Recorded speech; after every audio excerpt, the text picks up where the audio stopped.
Hello everyone, welcome back to our channel Login Ed. In this video, I will guide you through how to enable and disable VoiceOver on Mac.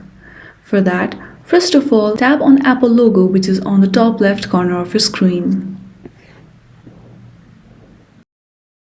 Now from the drop-down, select System Preferences. When your System Preferences open, there you will see Accessibility option. Tap on that.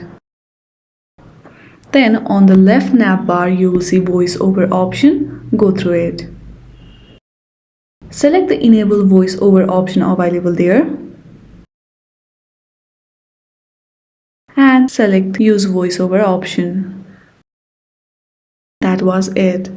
In this way, you can easily enable or disable VoiceOver on your Mac. I hope this video was helpful. If you like this video, then please do not forget to like and subscribe to our channel. Thank you for watching.